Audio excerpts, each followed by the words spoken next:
Most people think that success is a destination that you reach, but in reality, it's the byproduct of the person you become during the grind.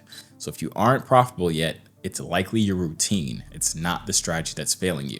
So in this video, I'm breaking down the exact daily system that I use to become a profitable day trader. That way, if you can commit to copying this step by step for the next 60 days, you won't just be following a plan. You'll be building the discipline required to actually win in these markets. Now, first of all, it's important that you understand that trading is not a get rich quick thing. And it took me over 3 years to get to the point that I'm at now. But if I had stuck with this same exact routine that we're going over in this video from the very beginning, I would have gotten to the level that I'm at right now much quicker. With that being said, let's get to work. So first of all, it all starts with my morning routine. And how my morning routine goes is I wake up, I pray, I meditate, and I read my Bible.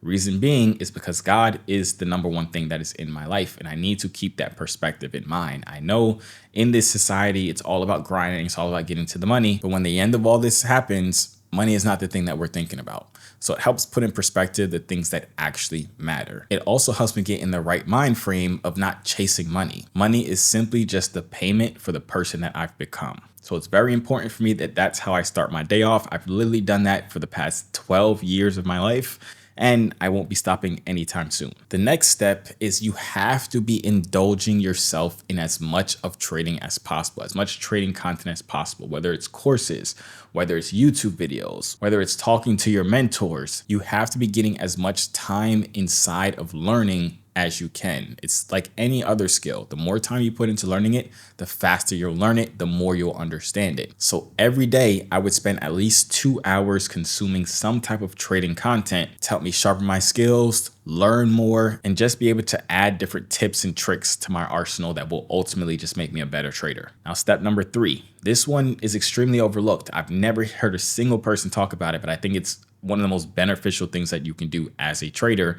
when you're trying to show up in the best way possible. So when I first come to the charts, I backtest for 10 to 15 minutes before I even mark up my charts. The reason being is I need to warm up. Same thing with any sport. If you're a basketball player and you have a game, if you go just straight from the locker room to playing basketball in your game, something's not going to go right. Your shot's going to be off. Your body's going to be messed up. Same thing when it comes to trading. I don't know how people can expect to hop right onto the charts and perform at their optimal without putting some work in before and kind of warming up. So I do about 10 or 15 minutes of back testing before I come onto the charts to live trade every single morning. Now, after I do my warm up and I'm on my charts, I've done my back testing. Now I need to refresh my charts. I'm gonna be honest with you guys. Most of the time I have like support or resistance zones or trend lines already drawn on my charts from previous days. But every single morning, I like to come in and actually redraw every single support and resistance zone and every single trend line. Reason being is I need to be clear and understand and remember for today why I have these zones. Why do I have this support zone here? Why is this trend line here? What am I looking for price to do off this trend line or off this support zone? I need to refresh my charts every single day. That way I know my game plan for the day. And it's based off of not just previous zones that I've had on my chart that I might have forgotten why I put on my chart, but it's based off of I see exactly what's happening today. I see what happened yesterday, and I'm making this plan based off of this support zone that I trust this much because I saw it do this yesterday, or this trend line that I trust this much because I saw it did this 2 days ago. I'm refreshing myself on the storyline that the chart has told me every single morning. That way I can make the best decisions when it comes to my trading on that day. Now, speaking of game plans, step number 5 is that you need to have a specific game plan for every single trade. You've probably heard that you should have a trading plan, but you need to go a step deeper and have an actual trade plan for each individual trade. For example, if you enter a trade right here and let's say price hits up here, you need to have a game plan that says, okay, when price hits here, I'm going to move my stop loss to break even, or I'm going to take out partial profits, or I'm going to sit at my desk and watch to see if I see this, this, and this. You need to have a game plan for everything that will happen inside of your trade. The reason being is because once you enter a trade, you never get smarter. And I don't know you, but I know you. Every single person, once they enter a trade, they get stupider. They make worse mistakes. They get more emotional. They stop thinking logically. They just start thinking based off their emotions or what they see on the chart at that point. But it's important to not just enter the trade, but we need to know why we enter the trade. And we also need to know what we're going to do at these certain levels before we enter into the trade, when we're thinking more logically versus when we're thinking emotionally when we're inside of a trade. So have a game plan for your entire trade. Have a game plan that says, okay, I'm not closing my trade out early. I'm going to hold it until it hits full take profit. Or if it hits TP1 or TP2, I'm going to take partials out, or I'm going to trail my stop loss. Or having a game plan that says it's either going to hit my stop loss or it's either going to hit my take profit. I'm not touching it. No matter what I see, if I see 3 candlesticks go against me after it almost hit my full take profit, I'm leaving it. That's my game plan. You need to make these game plans, like I mentioned, before you get into the trade. That way it stops you from making emotional, irrational, and stupid decisions once you're in the trade. Now for step 6, it's kind of a branch off of step 5, but it's more so entering the trade and leaving. Because if we have entered the trade, we know why we entered the trade, or you should know why you entered the trade. Then you should also have your game plan for that trade, knowing that if it hits here, I'm doing this. If it hits here, I'm doing this. You should already have your game plan. You should know why you entered the trade. It makes no sense for you to sit there and watch your chart, because all of the noise that's happening in between your different TP levels or stop loss levels, it's all noise that's going to make you want to do something. And as I mentioned, once you're in a trade, you're more impulsive, you're more irrational, and it doesn't make sense to torture yourself by sitting there doing anything, because you watching the charts is not going to make it hit TP faster or stop it from hitting stop loss. So a much easier thing that I found that works for me is once I enter a trade and I have my trade plan, I just leave. I set alerts at the different areas where, let's say I have a TP level here. I set an alert here that will notify my phone or send me a notification that's like, okay, it hit this TP level. Check to see if you want to take partials, or move your stop loss to break even, or trade your stop loss into profit, whatever it is.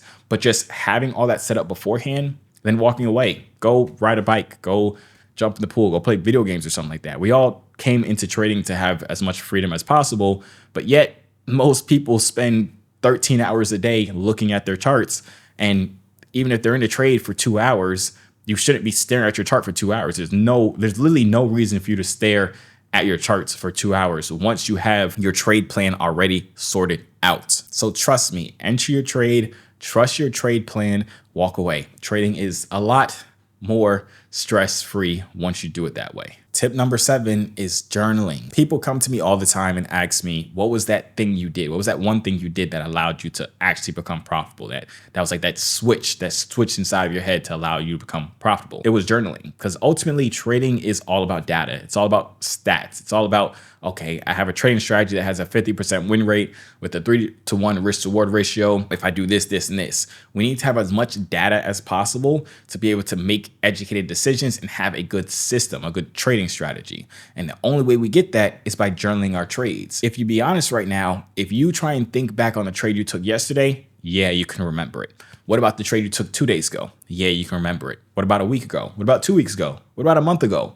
You don't remember any of that. And that's such a waste, because if you don't remember any of it, you can't learn from it. You can't learn that, okay, over the last 6 months of trading, if I just moved my stop loss to break even, I would have been able to save $3,000 worth of profits, or whatever it is. And the only way we're able to see that data is by journaling that data. So journaling looks like writing down what pair you traded, what time you entered the trade, if it was a buy, if it was a sell, what did you risk on that trade? How much were you planning to make on that trade? What was that risk to reward ratio? Why do you think you won or lost that trade? What strategy did you use in that trade? What day of the week did you take that trade? You need to write all of this down and have all of this down, because that's all extremely valuable data. For example, there are some people I know who only take buy opportunities. They don't enter any sell opportunities, because from their data over the past 2 years, they've seen that they have a much higher win rate when they buy. I've also seen some people that don't trade on Wednesdays because they have a much lower win rate on Wednesdays, so they cut that out. But the only way these people are able to understand that and know that for themselves is because they were journaling it and they saw 100, 200, 500, 1,000 trades worth of data to be able to critique and make themselves a better trader. So that's why it's very important that you journal your trades. Now, there's many ways you can do it. You can write it down on a piece of paper. There's different platforms and softwares that will automatically do it for you. I'll leave the link inside the description of this video for the one that I personally use and recommend. But it's very important that you write down all those things that I listed, because those are the main things that you're going to want to track, where you can see and improve on. Tip number 8 is going hand in hand with that. You can't just write it down. you need to review it. You need to look over your data consistently. I always say at least once a week, look over your journal from the past month or 2 months to learn what you could do different. See different patterns. See, okay, I had a much higher win rate trading this strategy, or I had a much higher win rate only trading NQ or only trading YM. Maybe I should cut out trading anything else and only focus on this pair with this strategy. You have to review it. You can't just write it down. Make it a habit to review the journal trades that you actually took and the data that you actually have. Now, tip number 9 is something that I don't hear a lot of people talk about at all, but it's a huge part of trading. You've probably heard 100 million times that trading is 80% psychology and 20% technicals. And trust me, I was just like you. When I first started off trading, I would hear the same thing and I would completely ignore it. And I was like, there's no way that's real. I listen to myself. I'm mentally strong. I don't have any mental problems. But trust me, we all do when it comes to trading. So it's very important that we also note and be very aware of how our psychology is being played with during our trades. Are we the type of person that gets FOMO? Are we the type of person that gets impatient? Are we the type of person who is not a confident trader or is an overly confident trader? We need to keep track of that. That's something that you need to keep track of in your trading to know what type of person you are. In my inner circle, I've literally worked with thousands and thousands of people, and everybody is different. Some people are really, really impatient traders. Some people are super patient, but they're overly confident. Some people are not confident at all, and that causes them to miss out on trades because they're too scared to take trades. But if you're not keeping track of that and making notice of that to know what type of person you are, what you need to look out for and work towards fixing, you'll never be able to grow from it. So keep track of your psychology. Now, I mentioned my inner circle. If you don't know what my inner circle is, it is where I help traders become profitable. In it, we have live trading every single day, Monday through Friday, from me and other profitable coaches. Every single trade that I take and every single trade that the other coaches take is sent out in real time as well. So you can take our same trades, the exact entries, the exact exits. You don't just get to follow our trades, but we also teach you exactly how to trade, how we trade, so you can do it for yourself, because the whole goal is for you guys to be able to do it for yourself, not just follow somebody else's trades. So on the live calls, we're answering questions, we're mentoring people, we're coaching people, we're walking through strategies, we're giving you reasoning for why we're looking for certain setups, why we're entering certain setups, why we're not entering certain setups. In the inner circle, you also get access to our dedicated trading psychologist who helps you master the mental game of trading. As we literally just went over, it's 80% psychology when it comes to trading. So it was very important for me that I did include a trading psychologist inside of my inner circle. I essentially made the inner circle to be everything that I wish I had when I first started off trading, to allow me to get to the point that I'm at now much quicker. So if you're somebody who's actually serious about trading, regardless if you're a complete beginner or you're an advanced trader that's just trying to get better, the inner circle is something that'll be of value to you. So click the link inside the description down below to have the opportunity to join my inner circle, to be able to elevate your trading and be able to get help to get to the point where you want to get to, coming from people who are at the point that most people want to get to when it comes to trading. Now, tip number 10 is to backtest, backtest, backtest. We mentioned backtesting earlier in this video, but one thing that people don't understand when it comes to backtesting is that it's literally the practice that you need as a trader. Same way a person that only plays basketball when they have a basketball game is going to suck compared to somebody that plays basketball every day for 4 hours a day, regardless if they have a game or not. Same thing when it comes to trading. We're not going to be able to trade every day. Sometimes the setup won't happen. Sometimes we'll only have one setup a day that took us an hour to do. And if we're relying on just trading live in the markets to give us that experience and give us that time and give us that learning opportunity, we're going to be very much behind someone who backtests for 2-3 hours a day, getting super used to finding their setups, super used to seeing their entries, seeing their exits, marking off their support or resistance zones, their trend lines, whatever it is. It's extremely important that you backtest. This is not something that you can skip out on.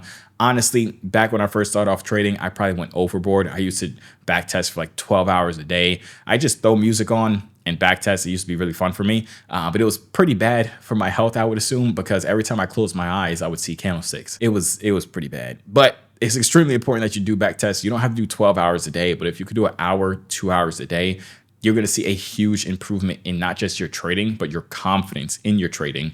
Then also with your backtesting results, you can actually journal that as well to be able to get even more data for you to use in your live trading. So having went through all of these, you can see becoming a profitable trader is not luck.